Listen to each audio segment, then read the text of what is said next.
terribly interesting, other than the fact that I just want to stress that we spent 3 years doing this, and through the process of playing 1 million gigs and sessions with it, with both of these amps, we can't control tube quality. Cool. That's a tube going bad. Awesome. Yeah. Boy, that's great timing. Hear that work? That is so Laying cool. the hands. He truly is. That is so cool. At least you got a good tech there. Yeah. Well, we haven't mentioned before that we are putting new old stock grime art. We've been having a little trouble with our new old stock. So that might be one of the Which is weird because I've put them in all of mine, the prototypes, the production ones and everything, and I've never had one go bad. But tubes go bad. Yep. So, having said all that, I've played about 1,000 gigs. That's definitely a tube. Preamp tube. You've played this thing on a million gigs and sessions and never had that happen. When we first started out doing the project,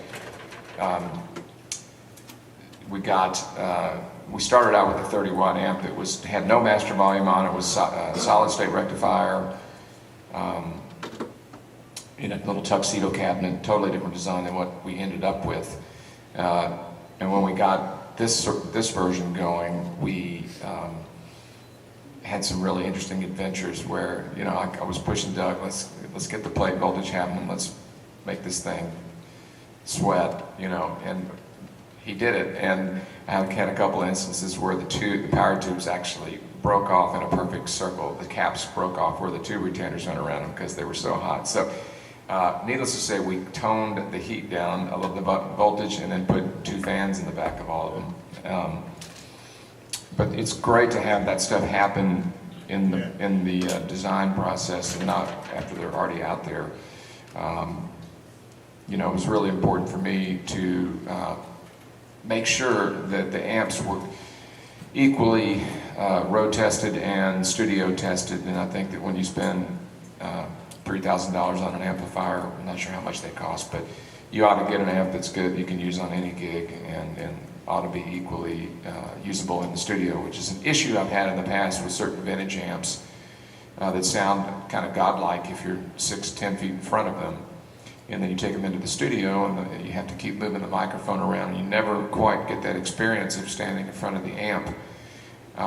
You know, a lot of old high-powered amps that we love have tons of low end and can be scooped in the mids. It just depends on the amp, but when you put a microphone in front of it, it picks up those accentuated frequencies and it doesn't always record very well. With these amps, I've had the experience time and again of just, you know, you just throw a mic anywhere near the center of the cone and boom, you've got a great sound, great tone. So what we ended up with was 2 amps that have tube rectifiers, which is the first time PRS has done a tube rectifier, correct? Yes. I've had great amps over the years that have had tube rectifiers and had the experience quite often of having them be great in my bedroom or in my studio, they record well, and then I take them on the gig, and when I really dig in, especially in a louder band, that tube rectifier sag makes the amp kind of disappear, it kind of goes away. So what we strove for was that balance of the nice little bit of compression that a tube rectifier will give you, combined with an amp that does not cave in, you know, in a live situation. So we tried to find that sweet spot, and then at the same time we really went for a gain structure where on a clean, you could get almost a clean feedback, and it's something that you hear a lot, like on the Allman Brothers Live at Fillmore East. Dwayne was able to sort of coax that thing out of his super bass. He didn't play a super lead, he played a super bass. It was a different kind of EQ and different kind of gain structure than a lot of the Marshalls from that period. But we didn't want to make a Marshall, we wanted to make an amp that was unique, but still, that was one of the qualities I went was going for, where that sweet spot in the gain structure, where you could get that, sustained feedback where it goes into the upper harmonics, kind of like an old PA pickup. The same thing I went for in this guitar, I kind of went for in the amps too, something that would accentuate those qualities, that sort of magic swirl, if you will, that we all love. Where there's a bloom in the note and it kind of goes up, takes off in a real musical way. It's not an unpleasant overtone or anything that's not really truly musical.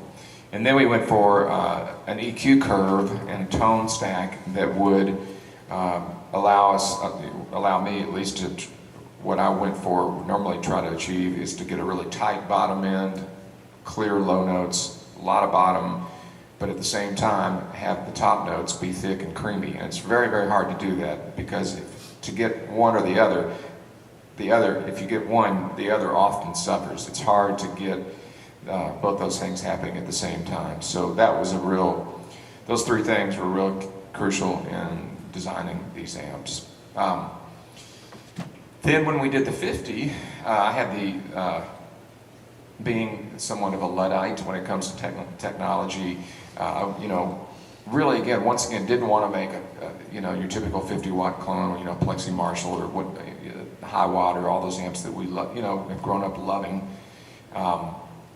So in an effort to sort of do something different, my thinking cap was on, tossing ideas around, and I asked Doug, I said, Doug, what would it be like to make a 50-watt amp, but put 4 EL34s in it, 2 rectifiers, and cathode bias? What could that be done? And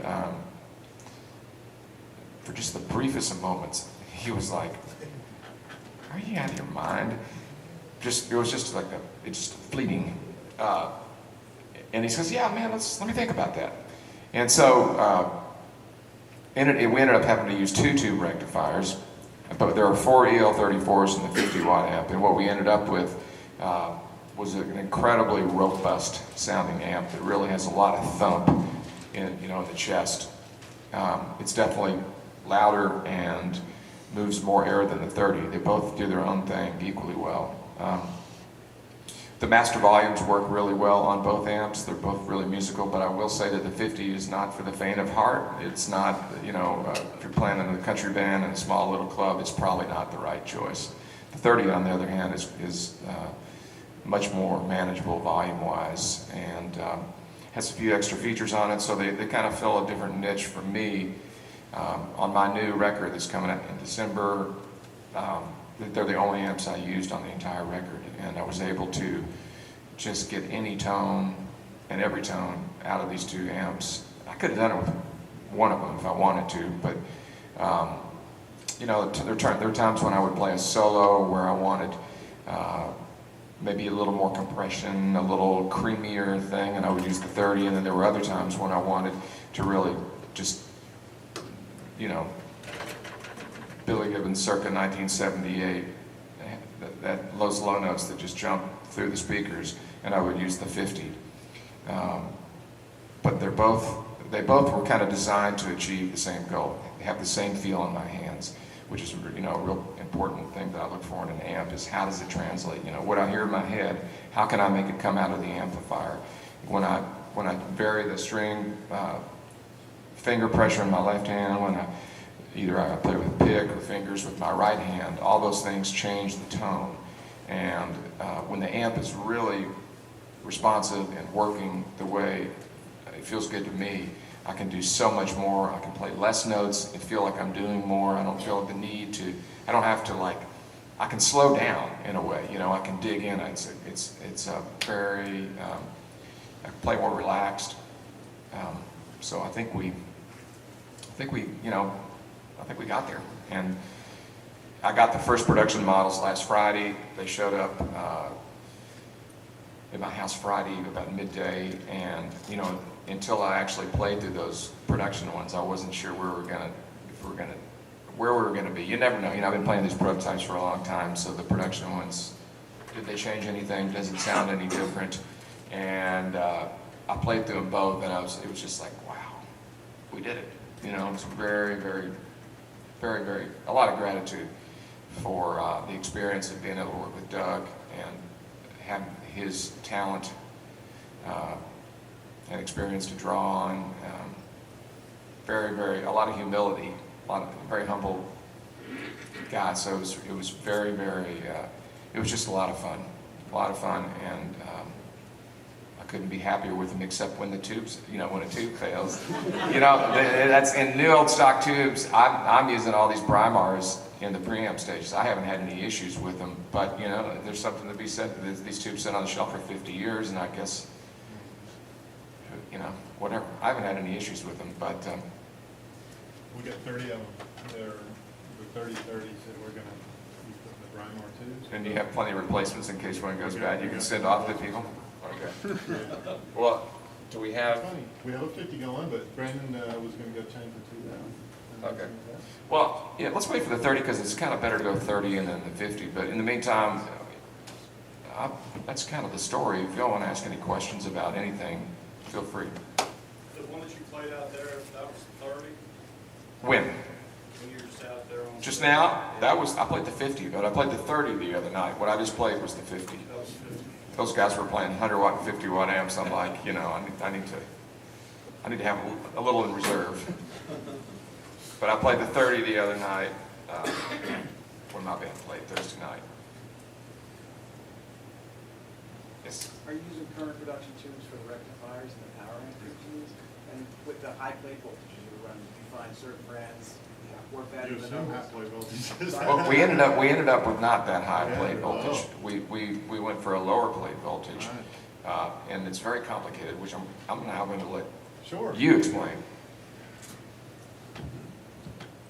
All right, tech talk warning. We did lower the plate voltages on both amps, and we cathode biased them. So we've increased the current, so they're running warmer. That gives the richness that I heard David playing. This was a 59 Deluxe. And all the harmonics that we had determined that's kind of what he wanted with an amp. He wanted a lot of harmonics and feel, kind of touch sensitivity. I know the cathode biasing and tube rectifiers achieve that. So we used higher capable EL84 type tubes with 7189s that you can get in Russia these days. So it's not like we're painting ourselves in a corner with tubes you can't get and really expensive. And they will take a lot more heat and a lot more abuse. But we have turned those up slightly. We have cooling fans and things to just keep everything running real nicely and cool. The Yield 34s on the 50 watter, we're running 70 milliamps a tube, 65 to 70, at about 315 volts on the plates. So it's low. It's not Class A, but it's kind of tipping your hat to Class A, and it just gives all those harmonics and things that feel, high current type situation with the tubes. Are those Russian tubes as well? No, well, they're Wing Cs, yes, they're Russians. And St. Petersburg. The Wing Cs, I have done AB. I have like about 100 new old stock Siemens EL34s, and I prefer the Wing Cs. I bought a buttload of Siemens back a long time ago because I thought that was the last I was going to be able to get them. And the Wing Cs I like better. Rectifier tubes, I can't get molars. I mean, they're too expensive, and I've had those fail on me. But like on this 30, I thought, well, let me put some new old stock GEs in, and I put them in. And I had one of those go bad really fast on me. And then when we put the Russian ones in, I said, it sounds better.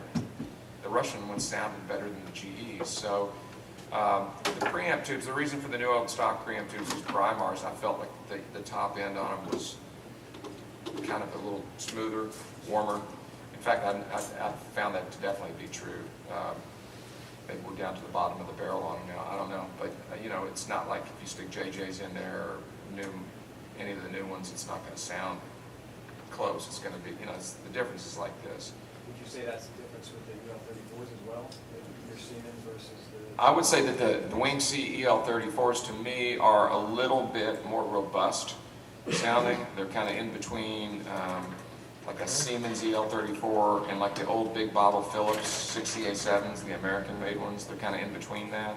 I've tried the Siemens and my other PRS amps that take EL34s, and I go back to the Wing Cs. I like them better. They have a little wider frequency range. Oh, is it a pedal board thing?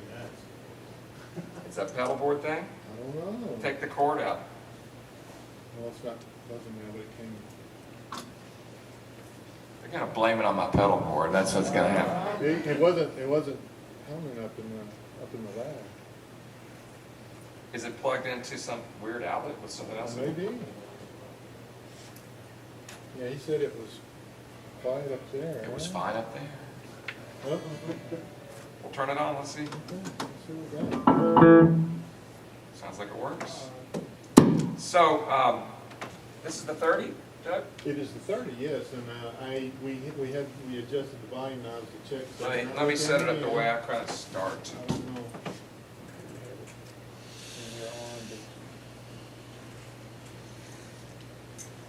So here it is with the master volume turned all the way up and the volume on about 6, which is where I normally play the amp.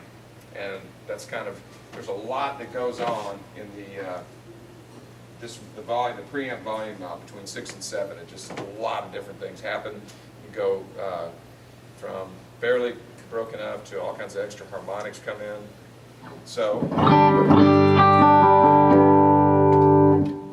those of you down here, yesterday I had the cabinet behind everything and they insisted that I play through this.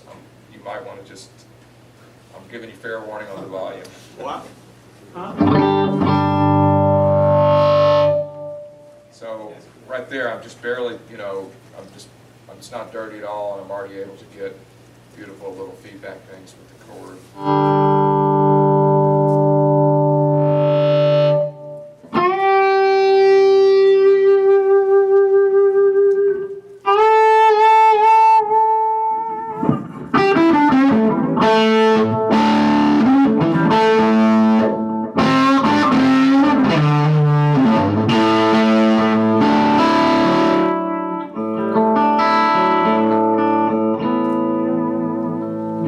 So right there, I have all that richness when I play hard, and even when I turn down, it's still really rich, but it cleans up beautifully. So that's kind of where I set it up. And then when I take a solo, I'll hit it like a clean boost to give it a little more, hit the front end of the amp a little bit harder. It keeps the same inherent quality to the tone. I'm afraid I'm hurting everybody. Am I killing you? Go for it. After Townsend, that's nothing. Huh? After Townsend, that's nothing. All right.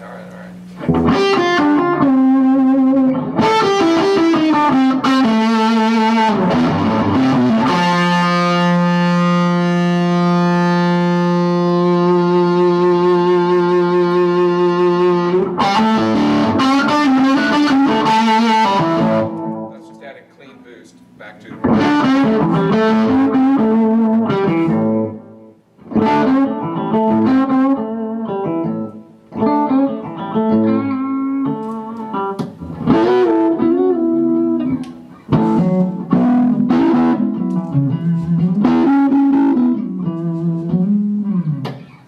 So there were a really wide range of tones, really touch sensitive in my hands, and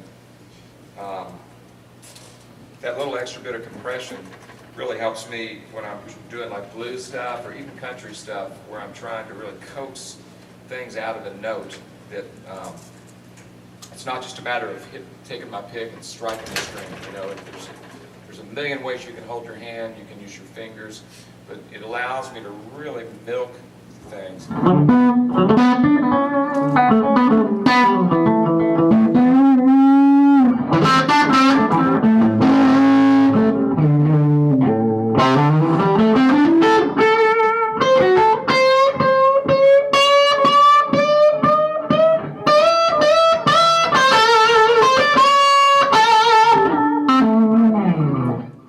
Really touch sensitive. I can get all those different tones just by how hard I'm playing, and so that amp really allows me it gives me the ability to do that. That's in there, so I know it makes me a better player. It makes me play better.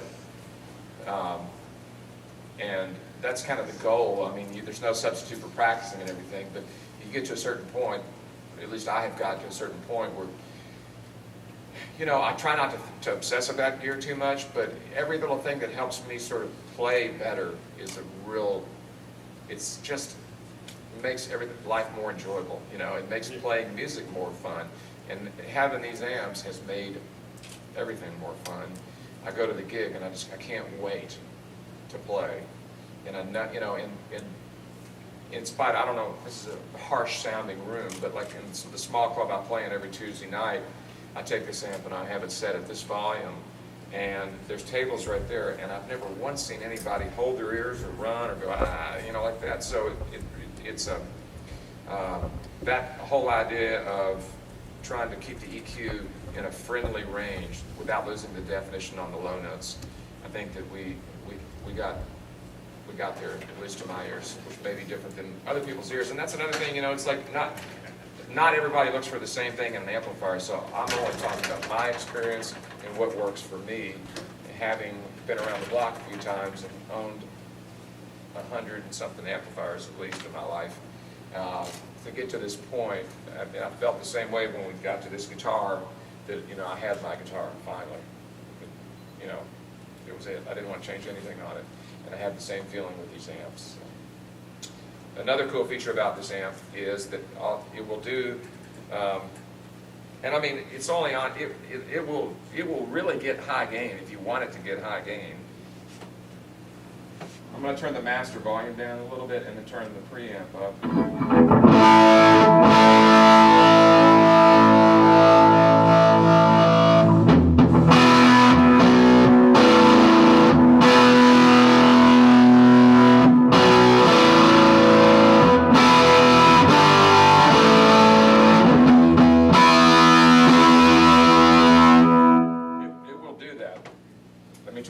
That's a lot of gain for me, in my mind.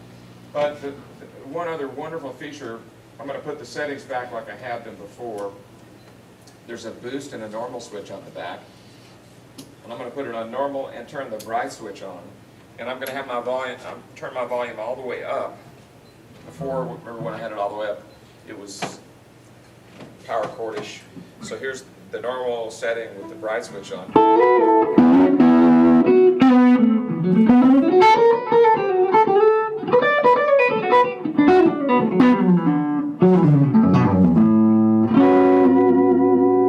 So I have a beautiful, beautiful clean tone, and in the studio, I don't have to take another amp.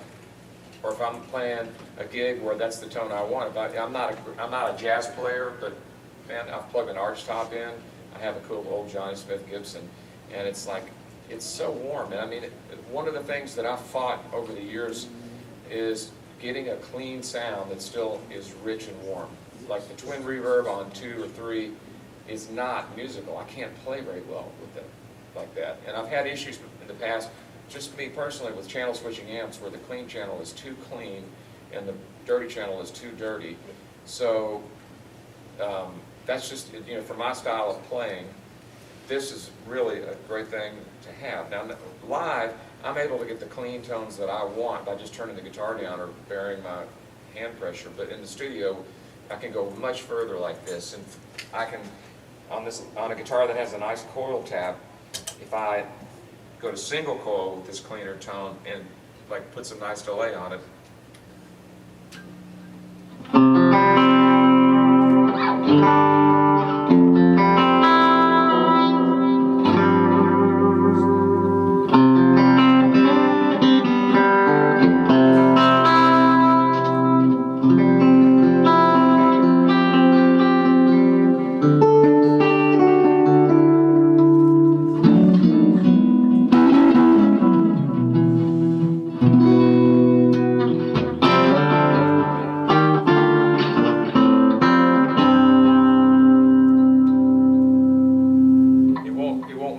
tune itself, but I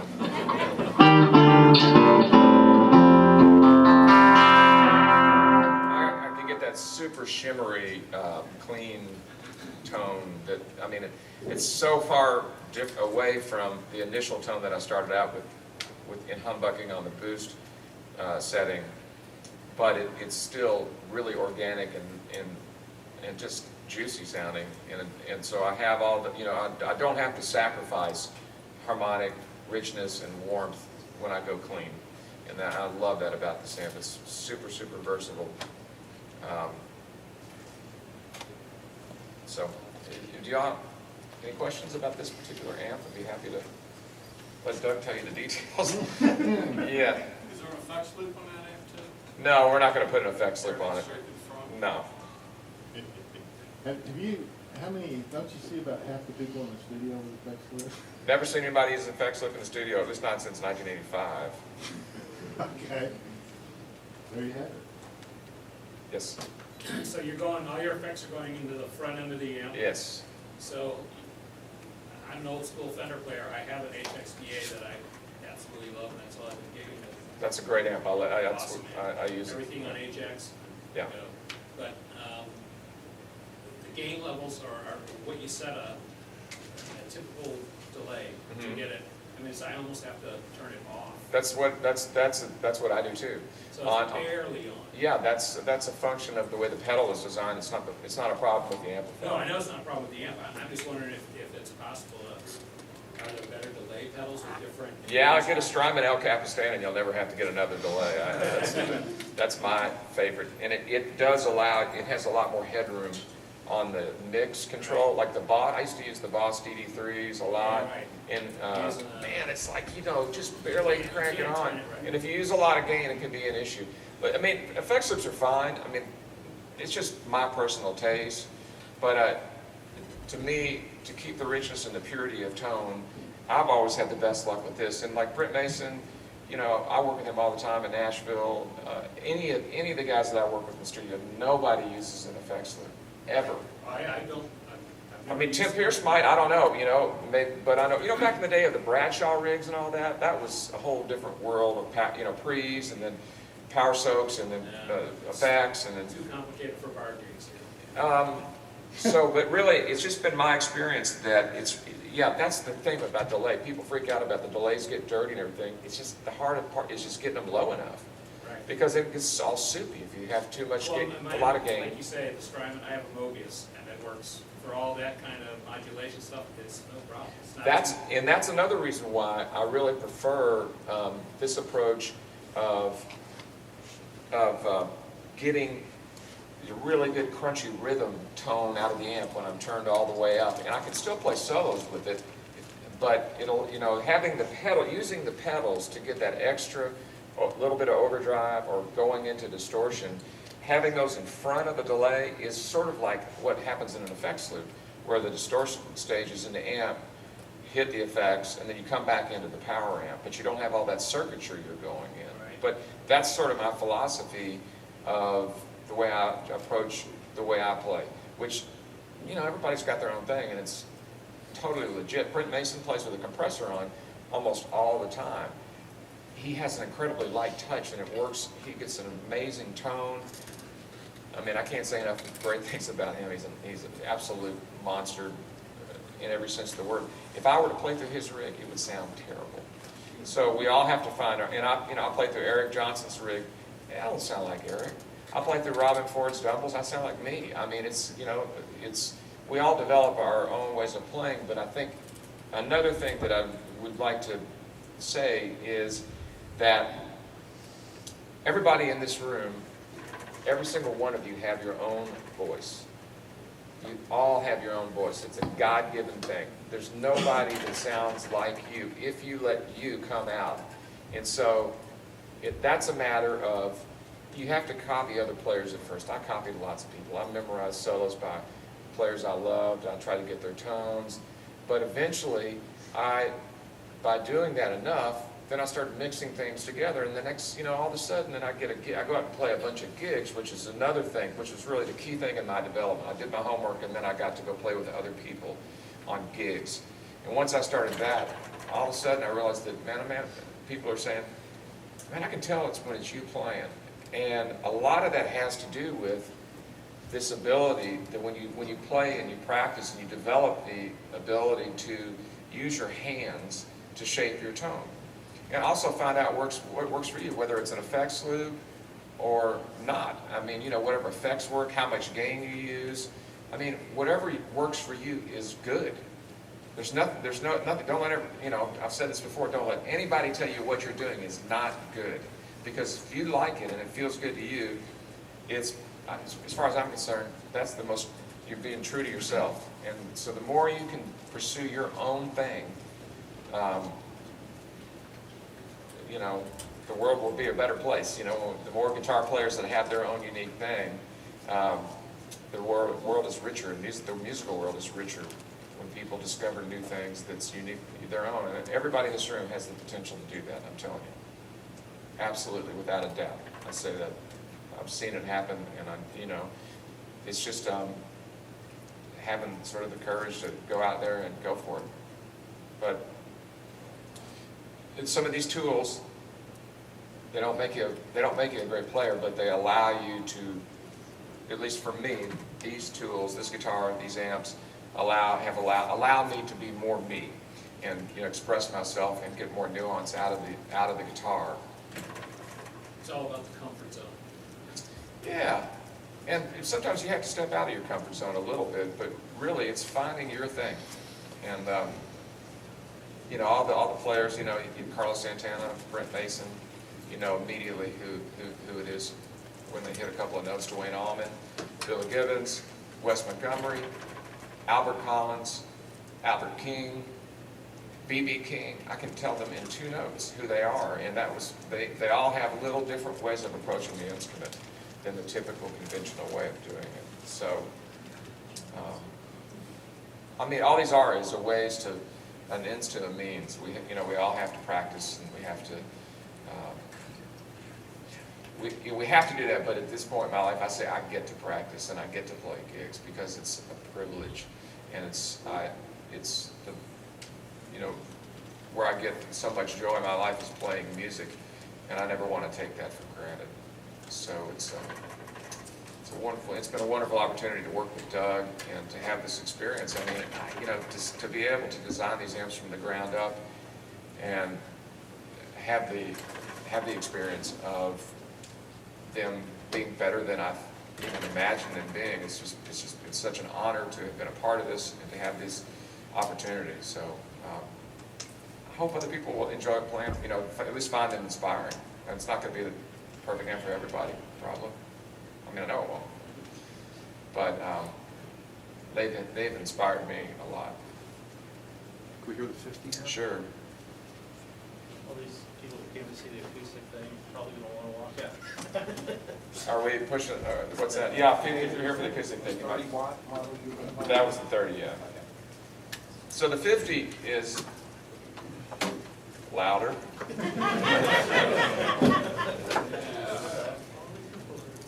It does not have as many little features on it as, you know, didn't have the clean or the normal and the boost that the 30 has. It's just another animal. It's designed to be more of a organic, big sounding thing that moves a little more air than the 30. I'm going to start with the master volume on 5, okay? That's a zone I don't normally go to. I'm kind of, you know, it's all about the output stage distortion for me, but I'm going to start there. Is it on? Yes. That's a good question. Is it on? Is this thing I on? like it. Yeah. It's not on. It's not on? Yeah. I like that. So that's what the master volume on 5. It's a whole different animal on 5 than it is on 7 or 10.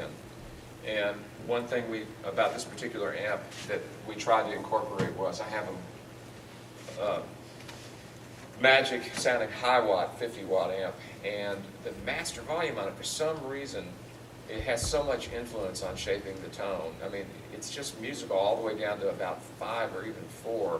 And you can turn it up, you just hear the tubes and the transformers, that output stage distortion come in, much more so than on any other master volume amp that I've used.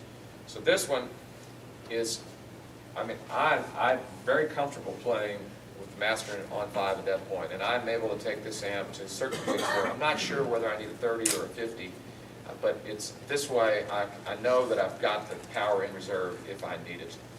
So, having said that, at the volume at 5, I'm not getting as much output stage distortion. I'm not moving as much air, not as much low end.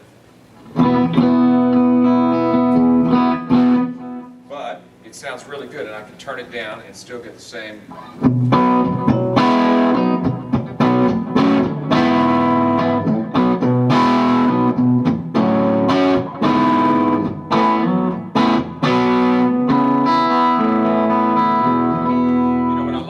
Touch, then it just cleans right up. When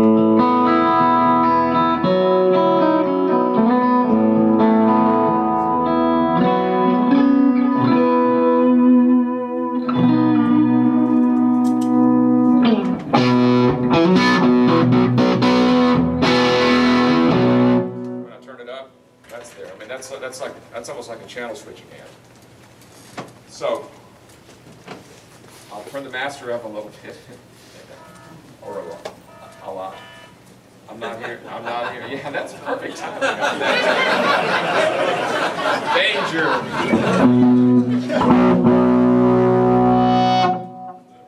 See what I'm talking about right there? It's like just, it's not really that dirty, but.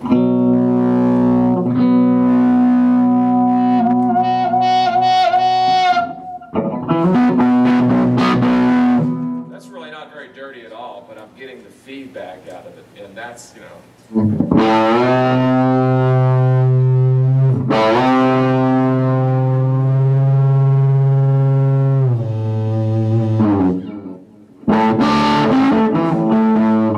you feel the air, the extra air that gets moved, the push? So that's what it's two different animals.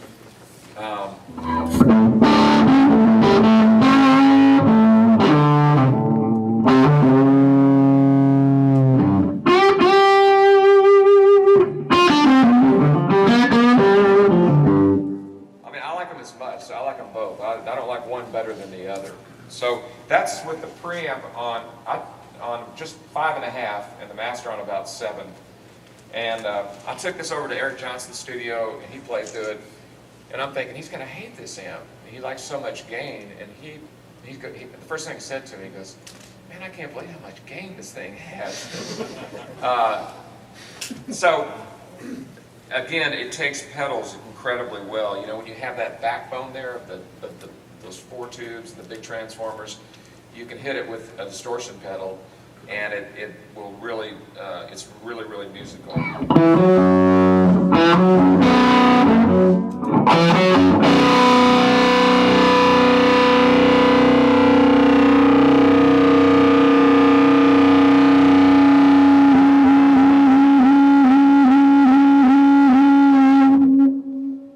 That's like 2 or 3 different harmonics coming in there, it's, man.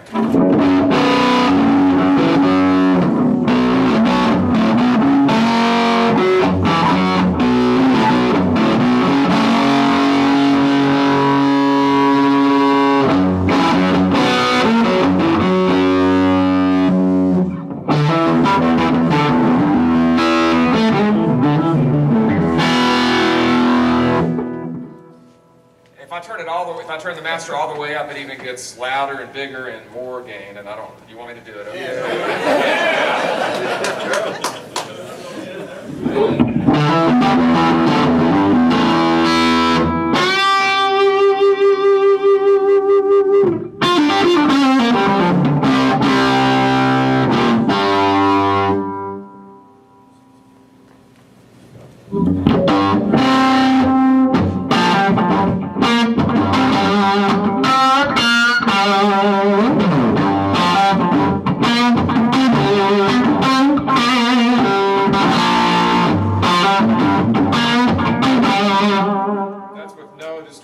That's just the amp, and that's like that early ZZ Top first direct album, second album, Pearly Gates through the Ultimate. you know, or whatever. I mean, it gives you that feel, and when you play quiet.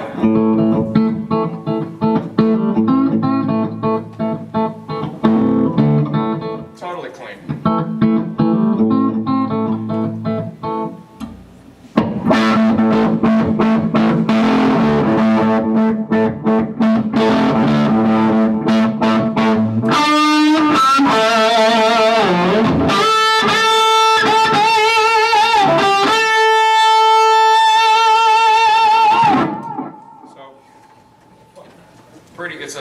It's an adult amplifier.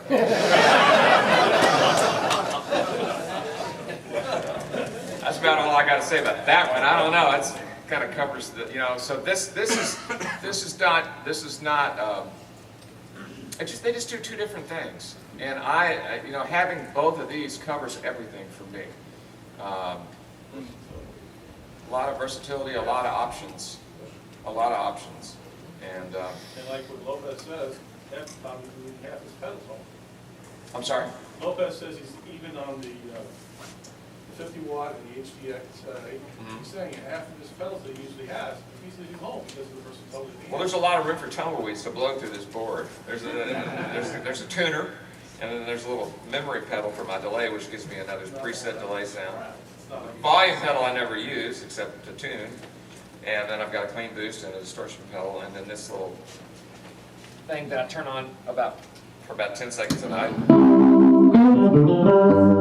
Not too many amps do that, you know, so it's nice to have that. This project. You know. Anything apart. What size speakers are in the cabinet there? Oh, the speakers they're two 12-inch vintage 30s, and we changed the cabinet. This is not the stock PRS cabinet. We made some changes on the inside and put a different back panel so that they're partially open back, they're partially ported. We tried 15 different sets of speakers. Some that cost $200 a pop or more.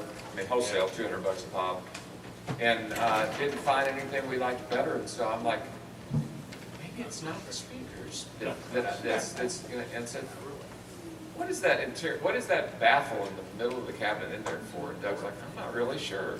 And I said, pretty please, could we try taking that out? And he took it out, and they unscrewed it, take a sledgehammer and knock it out. And he calls me back and says, you're not going to believe it. It sounds really good. And then I don't know where this back panel idea came, but then he threw that on there. And, you know, I'm a closed back cabinet type of guy. And, but this design, it seems to allow the tubby low end to get out.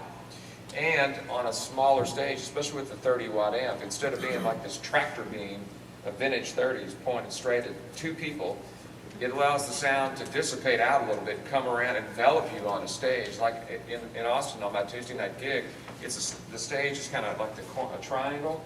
I can walk all the way over by my bass player with the amp over here, and I still hear my amp really well and feel it, and it's so nice. So we did change the cabinet too. You don't have to have the cabinet, but it works extremely well. It's something we came up with in conjunction with the amps. Did you experiment with the wood types you built a cabinet with? We built a cabinet with Baltic birch that was early on in the process because we were trying to get the tone of the one Marshall cabinet from either 69 or 70, I'm not sure. It sounded better than any other Marshall cabinet I've ever owned. We wanted to get that sound in a 212, so we built basically the bottom half of a Marshall cabinet, slightly bigger dimensions, put the post in, and didn't like it. And it's now called the big mouth cabinet that PRS has. It works great if you're like doing, you know, drop D, lower things and everything. But beyond that, we just stuck with the pine. It was like so many variables, you know. So right now we're just keeping the pine. It's a stock cabinet without the baffle and with a different back panel. I'm sure different woods would yield different results, but man, it's a lot of time and money and everything to keep doing all. I mean, all the speakers we went through, there's a whole stock room full of Did y'all speakers. try anything with ported cabinets?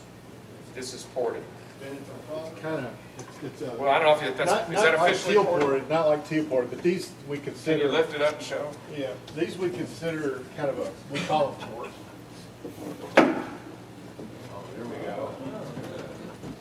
Interesting. Yeah, I mean, I've never seen anything quite like that. And I have sound men that they want to mic that. They think that's the front. No, that's the back. So yeah, the combination of the no baffle board and those ports that lets some of the sound escape. But it's something about the way that the port is in there. Is it a port? It's a hole. Well, it's. Whatever, I don't know. Yeah. I think a port is normally on the baffle board. Yeah, ports are, a lot of times they're smaller, and they'll have tubes in them. No And port length, it's just a. no, it's just opening, but it's, I don't know, we had some that were like this big, and those, the low end went away. You know, and anyway, these turned out to have the effect of just smoothing the high end out. Yeah, it which did. is- we don't It know. smoothed the top end out a little bit too. It disperses the sound, but it doesn't lose the low. Soften it just a hair? Yes. Yeah. It softens the whole, it softens that harshness. And also vintage 30s is, we came back to vintage 30s. We can't find anything better. I cannot find anything better that will hold up night after night and I can go out and play. Tens of speakers. The new creamback Celestians, we thought that was it. In 2 gigs, they sounded like. I talked to Doug briefly yesterday, where did the EJ 1250 start up I there? hadn't tried those. Haven't tried, that's one we didn't try. Good try. So we, trying to stick with Celestian type. We For tried the some most part, Jensens, we tried the Alnico, the blue Alnicos, the gold Alnico ones, the G12H30 Heritage, the G12HM Heritage, you know, We're chasing 65s. that magic cabinet he has, you know. Trying to get them Are to, they greenbacks? yeah, they're greenback 25s, and You- 225s is not enough to handle that. You know, you're going to blow something eventually. So we came back to the vintage 30s, and what this cab did was it took away, sometimes they can be kind of mid-rangey and boxy in a bad way, and this took away some of that boxiness. It just makes the whole cabinet a little more open. Do you ever do anything with wet dry system like a 2 amp?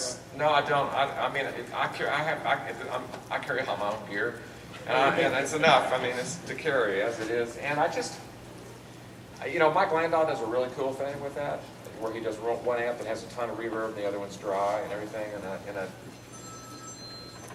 I'll be there. I'll be available shortly. But no, I just, you know, I'm more of a simple. I kind of keep it simple, and just you know. Nobody runs their wants to put 2 mics on it and then pan them, and then, you know, somebody's sitting over there in a club, they only hear the wet or the dry side. Here, I just do my wet dry by how much delay I mix in. I didn't know if it being gigs or studio work. You know what? I've never, ever in the studio ever play stereo. Ever. Never. We call it big mono. That's all you need. Well, no, I mean, stereo was big mono because, you know, you can't, most of the time in the studio, when you have keyboards, a lot of times like a B3's in stereo, and, you know, you have to find your place in the spectrum where those instruments are going to go. And if you play in stereo and you want to overdub 2 or 3 more guitar parts, where do you put it? You know, I mean, it's like, you have to make room for all this stuff. So, I think we're out of time. So, I just want to get the opportunity to thank someone here today whose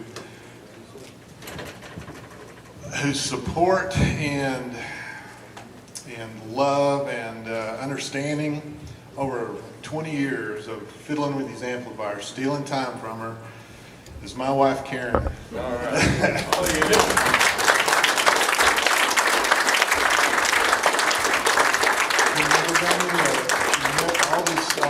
All these amps couldn't have happened if it hadn't been for her. So there you have it. Thank you very much, Karen. I appreciate it.